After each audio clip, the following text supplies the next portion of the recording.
warahmatullahi wabarakatuh. Apa kabar anak-anak hebat? Selamat berjumpa kembali pada kegiatan pembelajaran pada pagi hari ini. Kita akan mempelajari bahasa Indonesia kelas 4 tema 1. Adapun materi yang akan kita bahas yaitu tentang gagasan pokok dan gagasan pendukung.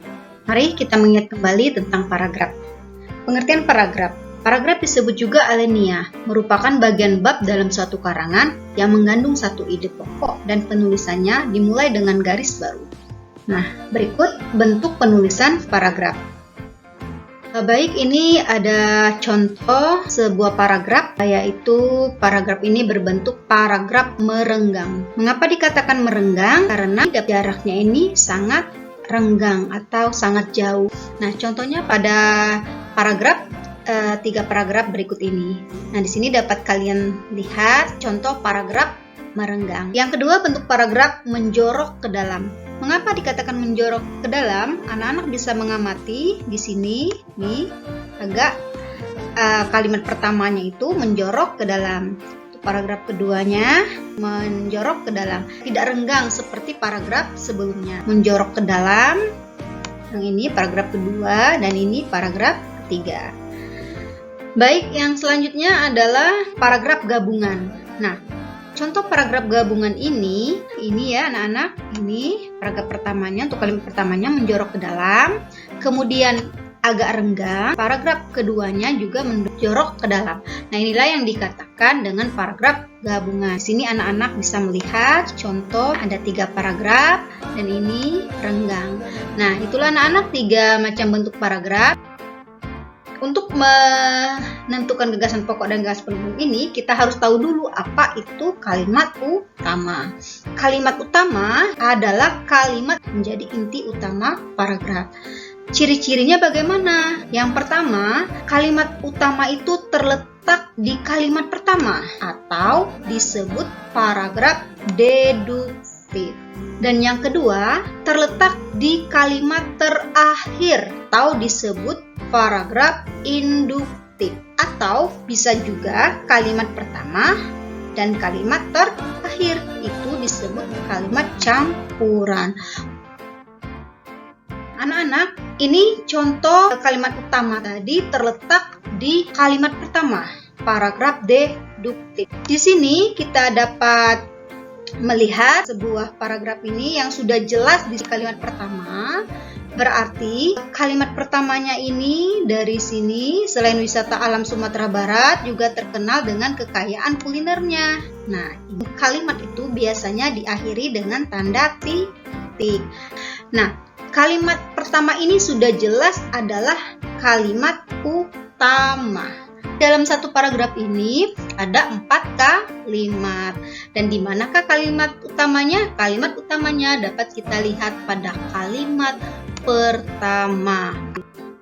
Nah, baik, selanjutnya ini contoh kalimat utama berada di kalimat terakhir. Mari kita lihat ini kalimat terakhirnya. Jadi bisa disimpulkan bahwa nasi Padang dan nasi kapau bukanlah hidangan yang sama persis. Kata jadi perlu diketahui, hubung jadi ini salah satu kalimat utama yang letaknya di akhir kalimat. Ini terletak di antara kalimat pertama dan kalimat terakhir. Di sini di kalimat pertama ada kalimat yang berbunyi aren merupakan siraman santan yang ada di atas sayur gudeg. Nah, ini merupakan kalimat utama yang ada di kalimat pertama. Dan yang satunya lagi, aren ini juga yang kemudian membuat rasa gudeg menjadi gurih. Inilah yang disebut dengan paragraf campuran atau kalimat utamanya ada di kalimat pertama dan kalimat terakhir, saling berterkaitan. Bagaimana cara menentukan kalimat utama?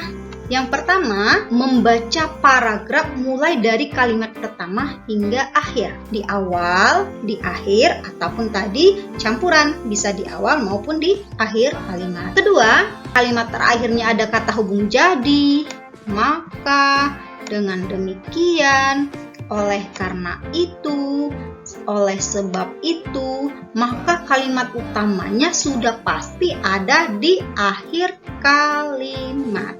Kebalikannya, Jika di kalimat terakhir tidak ada kata jadi, maka dengan demikian oleh karena itu maka sudah pasti kalimat utamanya itu ada di kalimat pertama atau di awal kalimat. Ini adalah contoh kalimat utamanya yang berada di akhir, ada kata jadi.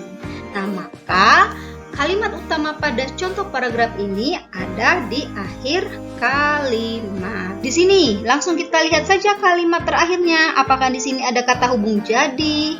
Oleh sebab itu, dengan demikian dan sebagainya. Tidak ada kan? Ini kalimat utamanya ada di awal. Setelah kita mengetahui paragraf, pengertian paragraf, bentuk paragraf, kalimat utama, cara menentukan kalimat utama, ciri-ciri kalimat utama, maka kita akan memasuki ke topik selanjutnya, yaitu gagasan pokok. Inilah pembahasan kita pada pagi hari ini, yaitu gagasan pokok. Gagasan pokok ini biasa juga disebut dengan ide pokok. Ada yang menyebutnya pokok pikiran utama, atau disebut gagasan utama atau ide utama. Gagasan pokok ini adalah ide atau kalimat utama yang menjadi inti paragraf yang dibahas dalam suatu paragraf atau bacaan. Gagasan pokok menjadi dasar pengembangan paragraf. Gagasan pokok bisa sama dengan kalimat utama. Jika kalimat utamanya pendek, maka gagasan pokok dapat pula menyingkat kalimat utama. Cara menentukan gagasan pokok dan gagasan pendukung.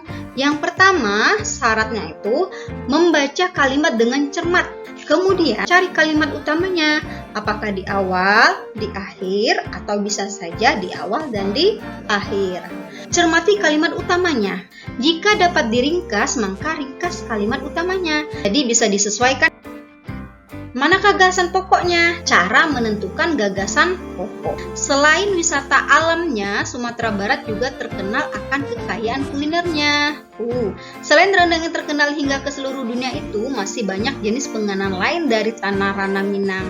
2. Salah satunya adalah nasi kapau. 3. Nasi kapau berasal dari sebuah tempat bernama Desa Kapau atau disebut juga sebagai Nagari Kapau di Kabupaten Agam, Sumatera Barat. Satu paragraf ini ada 4 kalimat. Di sini tidak ada kata hubung di kalimat terakhirnya, maka sudah pasti kalimat utama pada paragraf ini ada di awal kalimat atau di kalimat pertama. Dari 4 kalimat ini, ketahui dan diingat ya, kalau gagasan pokok itu hanya ada 1, tapi gagasan pendukung itu bisa lebih dari 1 kalimat. Nah, seperti pada contoh paragraf ini, gagasan pendukungnya ada 3 kalimat, bahkan bisa lebih. Gagasan pendukung adalah ide tambahan, uraian, atau informasi pelengkap untuk mendukung gagasan pokok. Ingat, gagasan pendukung itu bisa ide tambahan, bisa berupa uraian, atau informasi pelengkap untuk mendukung gagasan pokok. Jika ide pokoknya hanya disampaikan dalam 1 kalimat utama, maka ide-ide pendukung ini bisa disampaikan dalam banyak kalimat. Jadi kalau gagasan pokoknya itu cukup satu-satunya, namun gagasan pendukung bisa lebih dari 1. Baik, semoga penjelasannya jelas. Demikianlah pembelajaran kita pada pagi hari ini. Semoga anak-anak tetap selalu sehat dan bahagia. Jangan pernah lelah untuk belajar. Akhir kata Ibu ucapkan wabillahi taufiq wal hidayah. Wassalamualaikum warahmatullahi wabarakatuh.